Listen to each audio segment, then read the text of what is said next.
I got some big shoes for a big buck. Look, I can't lose. Look, I be going up these days.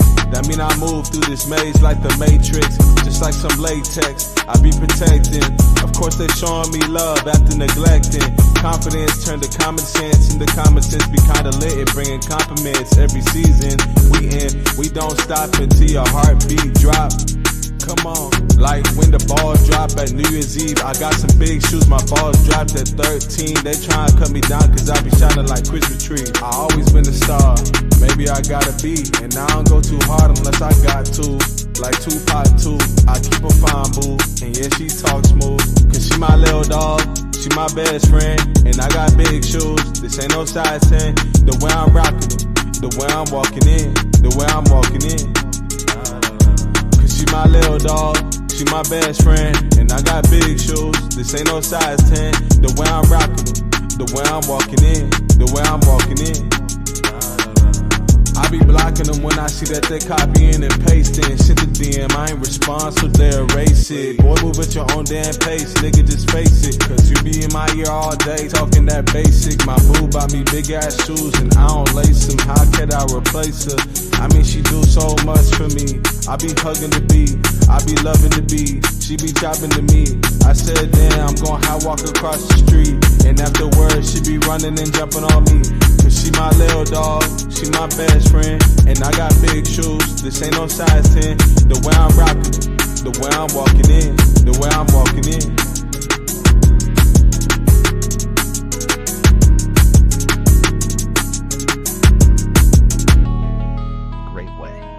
Here lies the whole secret. You can begin to be great today in your own home, in your store or office, on the street, everywhere. You can begin to make yourself known as great, and you can do this by doing everything you do in a great way. You must put the whole power of your great soul into every act, however small and commonplace, and so reveal to your family, your friends, and neighbors what you really are. Do not brag or boast of yourself. Do not go about telling people what a great personage you are. Simply live in a great way. No one will believe you if you tell him you are a great man, but no one can doubt your greatness if you show it in your actions. In your domestic circle, be so just, so generous, so courteous, and kindly that your family, your wife, husband, children, brothers, and sisters shall know that you are a great and noble soul. In all your relations with men, be great, just, generous, courteous, and kindly. The great are never otherwise. This is your attitude. Next, and most important, you must have absolute faith in your own perceptions of truth. Never act in haste or hurry. Be deliberate in everything. Wait until you feel that you know the true way. And when you do feel that you know the true way, be guided by your own faith, though the entire world shall disagree with you. If you do not believe what God tells you in little things, you will never draw upon His wisdom and knowledge in larger things. When you feel deeply that a certain act is the right act, do it and have perfect faith that the consequences will be good. When you are deeply impressed that a certain thing is true, no matter what the appearances to the contrary may be, accept that thing is true and act accordingly. The one way to develop a perception of truth in large things is to trust absolutely to your present perception of truth in small things. Remember that you are seeking to develop this very power or faculty, the perception of truth. You are learning to read the thoughts of God. Nothing is great and nothing is small in the sight of omnipotence. He holds the sun in its place, but He also notes a sparrow's fall and numbers the hairs of your head. God is as much interested in the little matters of everyday life as He is in the affairs of nations. You can perceive truth about family and neighborhood affairs as well as about matters of statecraft. And the way to begin is to have perfect faith in the truth in these small matters, as it is revealed to you from day to day. When you feel deeply impelled to take a course that seems contrary to all reason and worldly judgment, take that course. Listen to the suggestions and advice of others, but always do what you feel deeply in the within to be the true thing to do. Rely with absolute faith, at all times, on your own perception of truth, but be sure that you listen to God, that you do not act in haste, fear, or anxiety. Rely upon your perception of truth in all the facts and circumstances of life. If you deeply feel that a certain man will be in a certain place on a certain day, go there with perfect faith to meet him. He will be there, no matter how unlikely it may seem. If you feel sure that certain people are making certain combinations or doing certain things, act in the faith that they are doing those things. If you feel sure of the truth of any circumstance or happening, near or distant, past, present, or to come, trust in your perception. You may make occasional mistakes at first because of your imperfect understanding of the within, but you will soon be guided almost invariably right. Soon your family and friends will begin to defer more and more to your judgment and to be guided by you. Soon your neighbors and townsmen will be coming to you for counsel and advice. Soon you will be recognized as one who is great in small things, and you will be called upon more and more to take charge of larger things. All that is necessary is to be guided absolutely, in all things, by your inner light, your perception of truth. Obey your soul, have perfect faith in yourself. Never think of yourself with doubt or distrust, 55, or as one who makes mistakes. If I judge, my judgment is just, for I seek not honor from men, but from the Father only. For more audiobook like this, hit the subscribe button and click on the notification bell so you get notified when we post a new audiobook. Thanks for listening.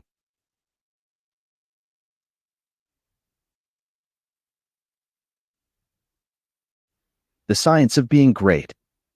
Book by Wallace D. Wattles. Narrated by Andrew. Originally published in 1910. This is a great audiobook production created for research, study, and discussion purposes. Chapter 12. Hurry and Habit. No doubt you have many problems, domestic, social, physical, and financial, which seem to you to be pressing for instant solution. You have debts that must be paid, or other obligations that must be met. You are unhappily or inharmoniously placed and feel that something must be done at once. Do not get into a hurry and act from superficial impulses. You can trust God for the solution of all your personal riddles. There is no hurry. There is only God, and all is well with the world. There is an invincible power in you, and the same power is in the things you want. It is bringing them to you and bringing you to them. This is a thought that you must grasp and hold continuously, that the same intelligence that is in you is in the things you desire. They are impelled toward you as strongly and decidedly as your desire impels you toward them. The tendency, therefore, of a steadily held thought must be to bring the things you desire to you and to group them around you. So long as you hold your thought and your faith right, all must go well. Nothing can be wrong but your own personal attitude, and that will not be wrong if you trust and are not afraid. Hurry is a manifestation of fear. He who fears not has plenty of time. If you act with perfect faith in your own perceptions of truth, you will never be too late or too early, and nothing will go wrong. If things appear to be going wrong, do not get disturbed in mind. It is only an appearance. Nothing can go wrong in this world but yourself, and you can go wrong only by getting into the wrong mental attitude. Whenever you find yourself getting excited, worried, or into the mental attitude of hurry, sit down and think it over, play a game of some kind, or take a vacation. Go on a trip, and all will be right when you return. So surely as you find yourself in the mental attitude of haste, just so surely may you know that you are out of the mental attitude of greatness. Hurry and fear will instantly cut your connection with the universal mind. You will get no power, no wisdom, and no information until you are calm. And to fall into the attitude of hurry will check the action of the principle of power within you. Fear turns strength to weakness. Remember that poise and power are inseparably associated. The calm and balanced mind is the strong and great mind. The hurried and agitated mind is the weak one. Whenever you fall into the mental state of hurry, you may know that you have lost the right viewpoint. You are beginning to look upon the world, or some part of it, as going wrong. At such times, read chapter 6 of this book. Consider the fact that this work is perfect, now, with all that it contains. Nothing is going wrong. Nothing can be wrong. Be poised, be calm, be cheerful, have faith in God. Next, as to habit, it is probable that your greatest difficulty will be to overcome your old habitual ways of thought and to form new habits. The world is ruled by habit. Kings, tyrants, masters, and plutocrats hold their positions solely because the people have come to habitually accept them. Things are as they are only because people have formed the habit of accepting them as they are. When the people change their habitual thought about governmental, social, and industrial institutions, they will change the institutions. Habit rules us all. You have formed, perhaps, the habit of thinking of yourself as a common person, as one of a limited ability, or as being more or less of a failure. Whatever you habitually think yourself to be, that you are. You must form, now, a greater and better habit. You must form a conception of yourself as a being of limitless power, and habitually think that you are that being. It is the habitual, not the periodical thought that decides your destiny. It will avail you nothing to sit apart for a few moments several times a day to affirm that you are great, if during all the balance of the day, while you are about your regular vocation, you think of yourself as not great. No amount of praying or affirmation will make you great if you still habitually regard yourself as being small. The use of prayer and affirmation is to change your habit of thought. Any act, mental or physical, often repeated, becomes a habit. The purpose of mental exercises is to repeat certain thoughts over and over until the thinking of those thoughts becomes constant and habitual. The thoughts we continually repeat become convictions. What you must do is to repeat the new thought of yourself until it is the only way in which you think of yourself. Habitual thought, and not environment or circumstance, has made you what you are. Every person has some central idea or thought form of himself, and by this idea he classifies and arranges all his facts and external relationships. You are classifying your facts either according to the idea that you are a great and strong personality, or according to the idea that you are limited, common, or weak. If the latter is the case, you must change your central idea. Get a new mental picture of yourself. Do not try to become great by repeating mere strings of words or superficial formulas, but repeat over and over the thought of your own power and ability until you classify external facts and decide your place everywhere by this idea. In another chapter will be found an illustrative mental exercise and further directions on this point. For more audiobook like this, hit the subscribe button and click on the notification bell so you get notified when we post a new audiobook. Thanks for listening.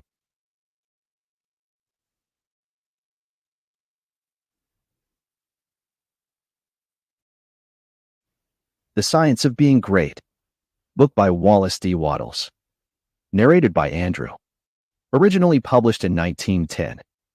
This is a great audiobook production created for research, study, and discussion purposes. Chapter 13. Thought. Greatness is only attained by the constant thinking of great thoughts. No man can become great in outward personality until he is great internally, and no man can be great internally until he thinks. No amount of education, reading, or study can make you great without thought, but thought can make you great with very little study. There are altogether too many people who are trying to make something of themselves by reading books without thinking. All such will fail. You are not mentally developed by what you read, but by what you think about what you read. Thinking is the hardest and most exhausting of all labor, and hence many people shrink from it. God has so formed us that we are continuously impelled to thought. We must either think or engage in some activity to escape thought. The headlong, continuous chase for pleasure in which most people spend all their leisure time is only an effort to escape thought. If they are alone, or if they have nothing amusing to take their attention, as a novel to read or a show to see, they must think. And to escape from thinking they resort to novels, shows, and all the endless devices of the purveyors of amusement. Most people spend the greater part of their leisure time running away from thought, hence they are where they are. We never move forward until we begin to think. Read less and think more. Read about great things and think about great questions and issues. We have at the present time few really great figures in the political life of our country. Our politicians are a petty lot. There is no Lincoln, no Webster, no Clay, Calhoun, or Jackson. Why? Because our present statesmen deal only with sordid and petty issues, questions of dollars and cents, of expediency and party success, of material prosperity without regard to ethical right. Thinking along these lines does not call forth great souls. The statesmen of Lincoln's time and previous times dealt with questions of eternal truth, of human rights and justice. Men thought upon great themes, they thought great thoughts, and they became great men. Thinking, not mere knowledge or information, makes personality. Thinking is growth. You cannot think without growing. Every thought engenders another thought. Write one idea and others will follow until you have written a page. You cannot fathom your own mind. It has neither bottom nor boundaries. Your first thoughts may be crude, but as you go on thinking, you will use more and more of yourself. You will quicken new brain cells into activity, and you will develop new faculties. Heredity, environment, circumstances, all things must give way before you if you practice sustained and continuous thought. But, on the other hand, if you neglect to think for yourself and only use other people's thought, you will never know what you are capable of, and you will end by being incapable of anything. There can be no real greatness without original thought. All that a man does outwardly is the expression and completion of his inward thinking. No action is possible without thought, and no great action is possible until a great thought has preceded it. Action is the second form of thought, and personality is the materialization of thought. Environment is the result of thought. Things group themselves or arrange themselves around you according to your thought. There is, as Emerson says, some central idea or conception of yourself by which all the facts of your life are arranged and classified. Change this central idea and you change the arrangement or classification of all the facts and circumstances of your life. You are what you are because you think as you do. You are where you are because you think as you do. You see then the immense importance of thinking about the great essentials set forth in the preceding chapters. You must not accept them in any superficial way. You must think about them until they are a part of your central idea. Go back to the matter of the point of view and consider, in all its bearings, the tremendous thought that you live in a perfect world among perfect people, and that nothing can possibly be wrong with you but your own personal attitude. Think about all this until you fully realize all that it means to you. Consider that this is God's world and that it is the best of all possible worlds. That He has brought it thus far toward completion by the processes of organic, social, and industrial evolution, and that it is going on to greater completeness and harmony. Consider that there is one great, perfect, intelligent principle of life and power causing all the changing phenomena of the cosmos. Think about all this until you see that it is true, and until you comprehend how you should live and act as a citizen of such a perfect whole. Next, think of the wonderful truth that this great intelligence is in you. It is your own intelligence. It is an inner light impelling you toward the right thing and the best thing, the greatest act, and the highest happiness. It is a principle of power in you, giving you all the ability and genius there is. It will infallibly guide you to the best if you will submit to it and walk in the light. Consider what is meant by your consecration of yourself when you say, "I will obey my soul." This is a sentence of tremendous meaning. It must revolutionize the attitude and behavior of the average person. Then think of your identification with this great supreme. The Unison Platinum Club is officially open. If you're enjoying your experience inside the Unison Producer Growth Hub, the Platinum Club is absolutely going to blow you away because you're going to unlock the rest of all the courses that you only have one module of access to. That ends up being over 54 hours of that all its knowledge is yours and all its wisdom is yours for the asking. You are a god if you think like a god. If you think like a god, you cannot fail to act like a god. Divine thoughts will surely externalize themselves in a divine life.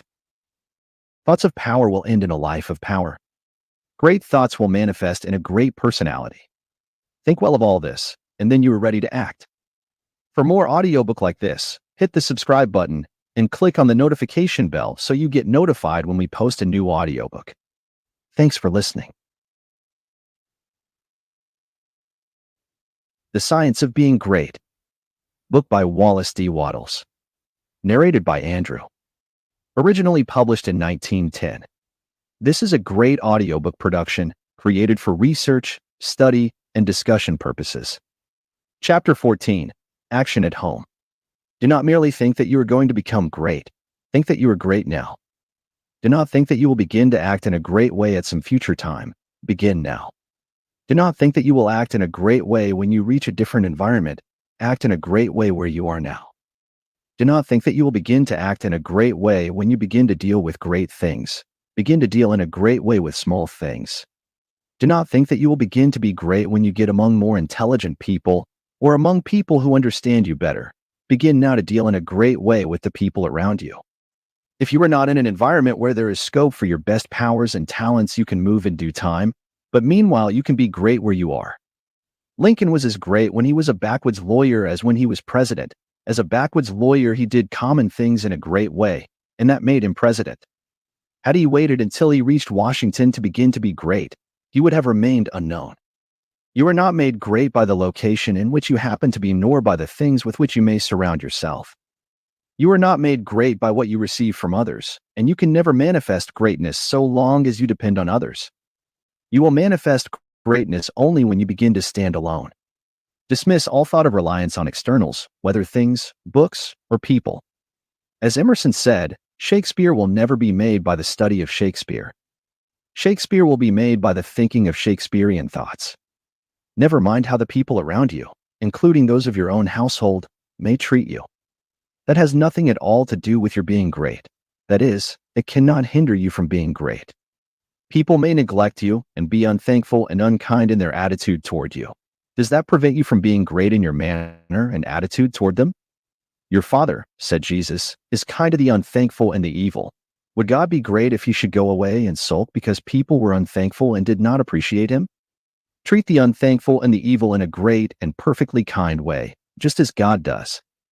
Do not talk about your greatness. You are really, in 68 essential nature, no greater than those around you. You may have entered upon a way of living and thinking which they have not yet found, but they are perfect on their own plane of thought and action. You are entitled to no special honor or consideration for your greatness. You are a god, but you are among gods. You will fall into the boastful attitude if you see other people's shortcomings and failures and compare them with your own virtues and successes. And if you fall into the boastful attitude of mind, you will cease to be great and become small. Think of yourself as a perfect being among perfect beings and meet every person as an equal, not as either superior or an inferior. Give yourself no airs. Great people never do. Ask no honors and seek for no recognition. Honors and recognition will come fast enough if you are entitled to them. Begin at home. It is a great person who can always be poised, assured, calm, and perfectly kind and considerate at home. If your manner and attitude in your own family are always the best you can think, you will soon become the one on whom all the others will rely. You will be a tower of strength and a support in time of trouble. You will be loved and appreciated. At the same time, do not make the mistake of throwing yourself away in the service of others. The great person respects himself. He serves and helps, but he is never slavishly servile. You cannot help your family by being a slave to them, or by doing for them those things that by right they should do for themselves. You do a person an injury when you wait on him too much.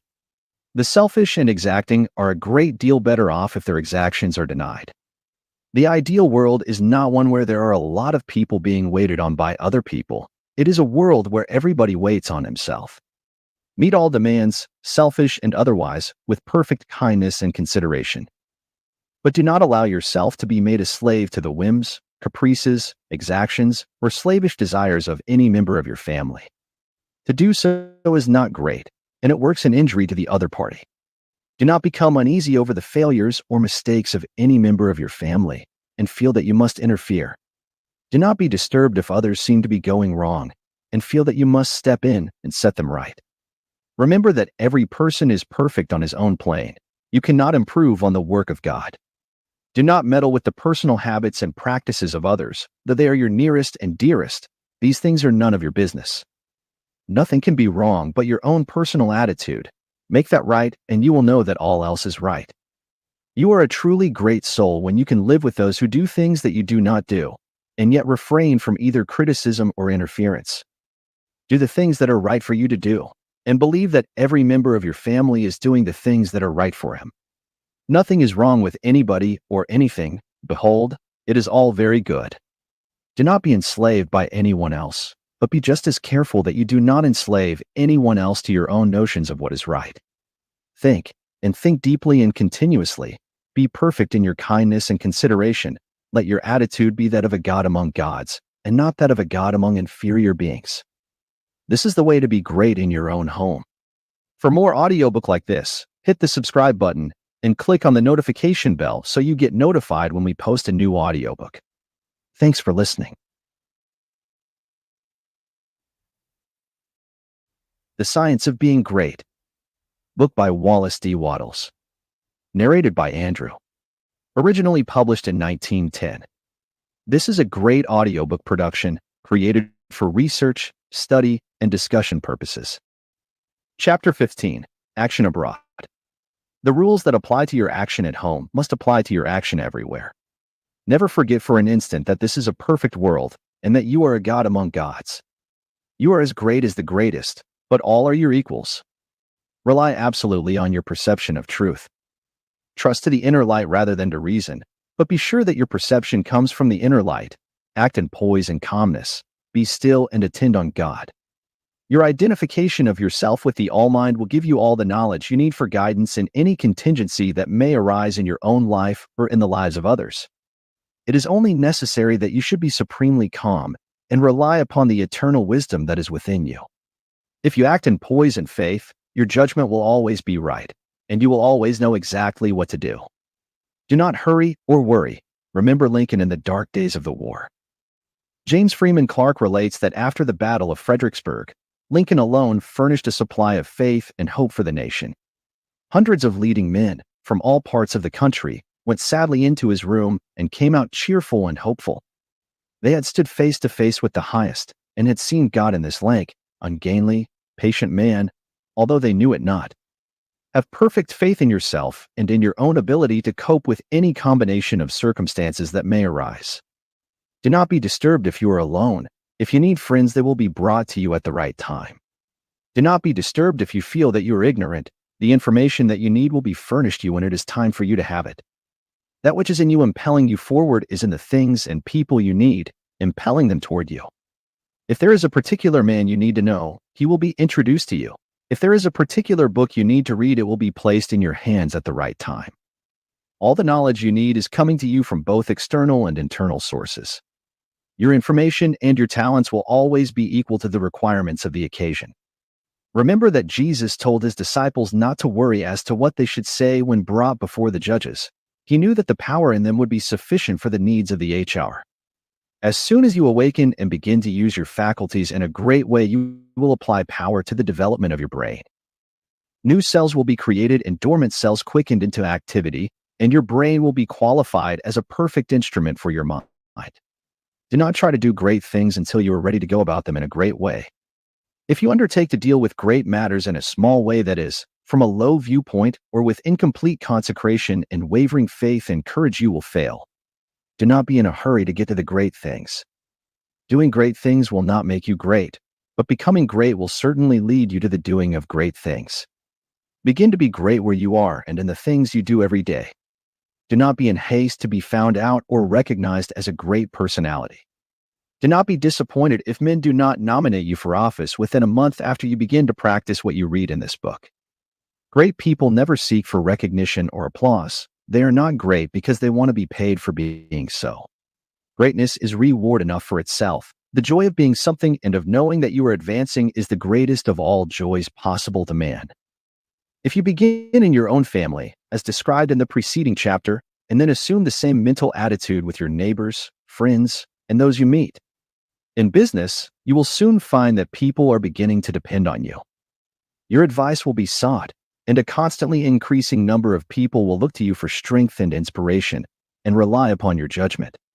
Here, as in the home, you must avoid meddling with other people's affairs.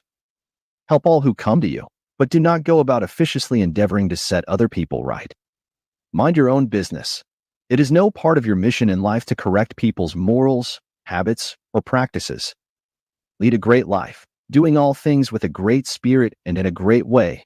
Give to him that asks of you as freely as you have received, but do not force your help or your opinions upon any man. If your neighbor wishes to smoke or drink, it is his business. It is none of yours until he consults you about it. If you lead a great life and do no preaching, you will save 1,000 times as many souls as one who leads a small life and preaches continuously. If you hold the right viewpoint of the world, others will find it out and be impressed by it through your daily conversation and practice. Do not try to convert others to your point of view, except by holding it and living accordingly. If your consecration is perfect, you do not need to tell anyone. It will speedily become apparent to all that you are guided by a higher principle than the average man or woman.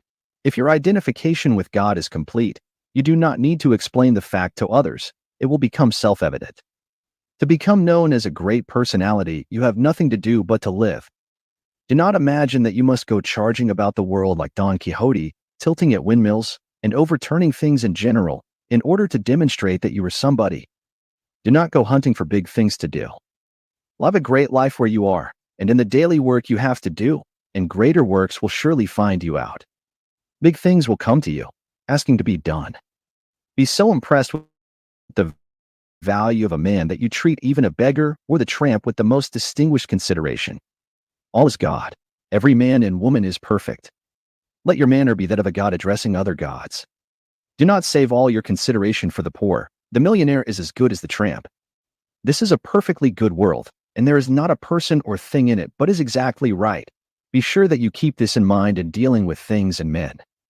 Form your mental vision of yourself with care. Make the thought form of yourself as you wish to be, and hold this with the faith that it is being realized, and with the purpose to realize it completely. Do every common act as a god should do it. Speak every word as a god should speak it.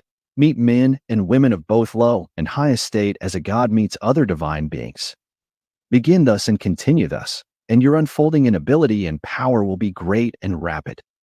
For more audiobook like this, hit the subscribe button and click on the notification bell so you get notified when we post a new audiobook.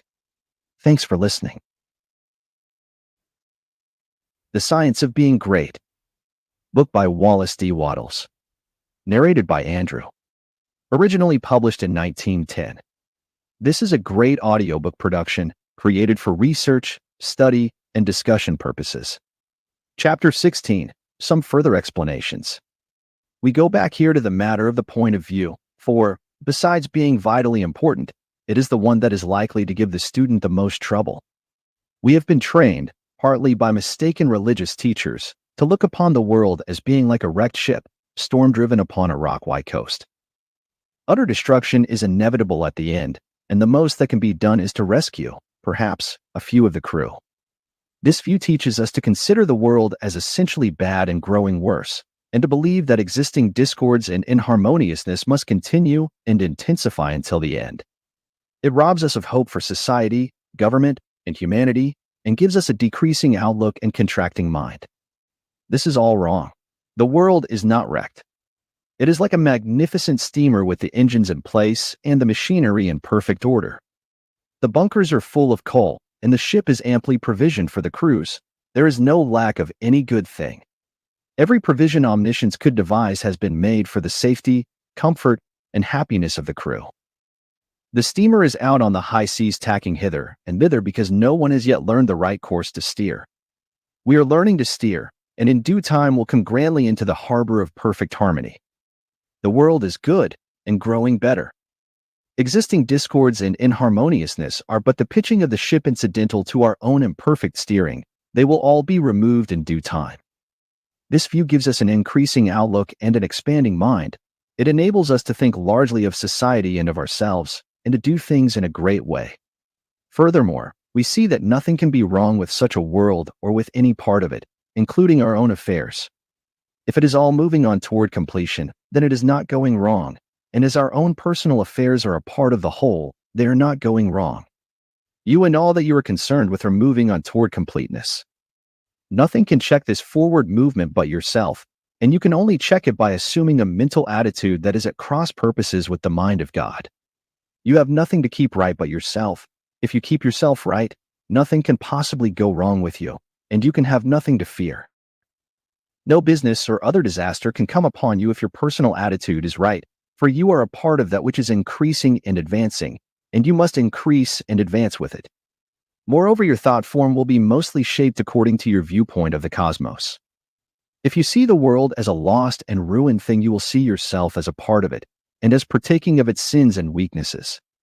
If your outlook for the world as a whole is hopeless, your outlook for yourself cannot be hopeful. If you see the world as declining toward its end, you cannot see yourself as advancing. Unless you think well of all the works of God, you cannot really think well of yourself, and unless you think well of yourself, you can never become great. I repeat that your place in life, including your material environment, is determined by the thought form you habitually hold of yourself. When you make a thought form of yourself, you can hardly fail to form in your mind a corresponding environment. If you think of yourself as an incapable, inefficient person, you will think of yourself with poor or cheap surroundings. Unless you think well of yourself, you will be sure to picture yourself in a more or less poverty-stricken environment. These thoughts, habitually held, become invisible forms in the surrounding mind stuff and are with you continually. In due time, by the regular action of the eternal creative energy, the invisible thought forms are produced in material stuff, and you are surrounded by your own thoughts made into material things. See nature as a great living and advancing presence, and see human society in exactly the same way. It is all one, coming from one source, and it is all good. You yourself are made of the same stuff as God. All the constituents of God are parts of you. Every power that God has is a constituent of man. You can move forward as you see God doing. You have within yourself the source of every power. For more audiobook like this, hit the subscribe button and click on the notification bell so you get notified when we post a new audiobook. Thanks for listening. The Science of Being Great. Book by Wallace D. Wattles. Narrated by Andrew. Originally published in 1910. This is a great audiobook production created for research, study, and discussion purposes. Chapter 17. More about thought. Give place here to some further consideration of thought. You will never become great until your own thoughts make you great, and therefore it is of the first importance that you should think. You will never do great things in the external world until you think great things in the internal world, and you will never think great things until you think about truth, about the verities. To think great things you must be absolutely sincere, and to be sincere you must know that your intentions are right. Insincere or false thinking is never great, however logical and brilliant it may be. The first and most important step is to seek the truth about human relations, to know what you ought to be to other men, and what they ought to be to you. This brings you back to the search for a right viewpoint. You should study organic and social evolution. Read Darwin and Walter Thomas Mills, and when you read, think the whole matter over until you see the world of things and men in the right way. Think about what God is doing until you can see what He is doing.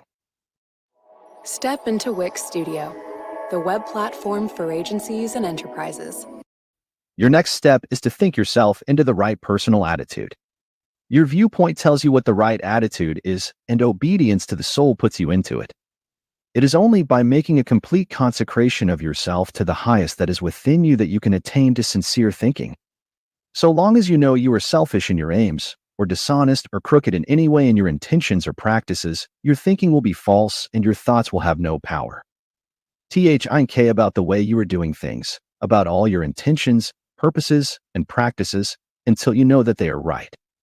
The fact of his own complete unity with God is one that no person can grasp without deep and sustained thinking.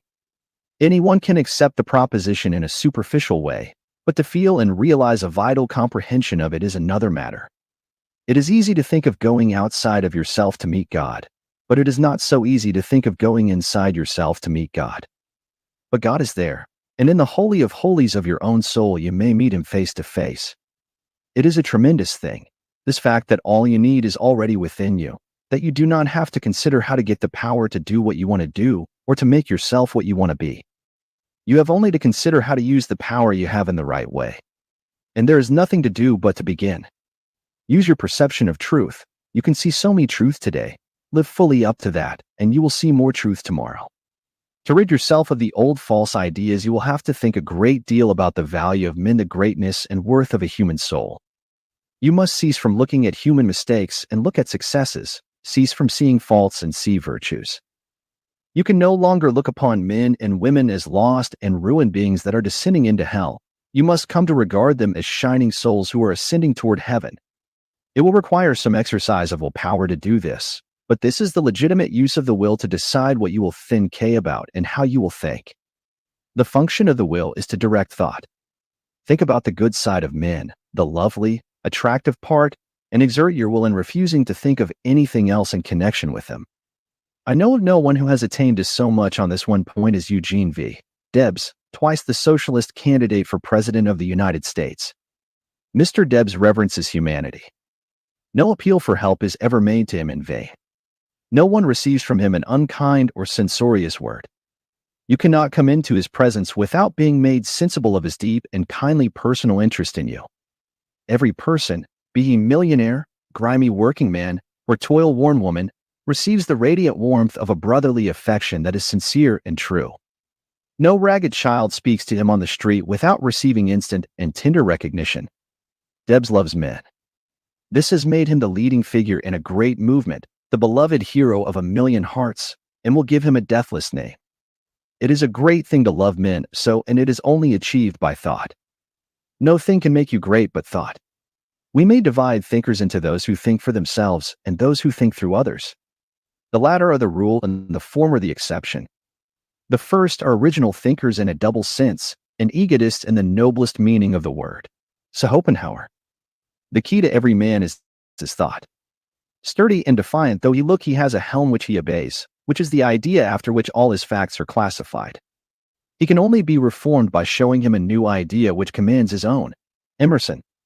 All truly wise thoughts have been thought already thousands of times, but to make them really ours we must think them over again honestly till they take root in our personal expression.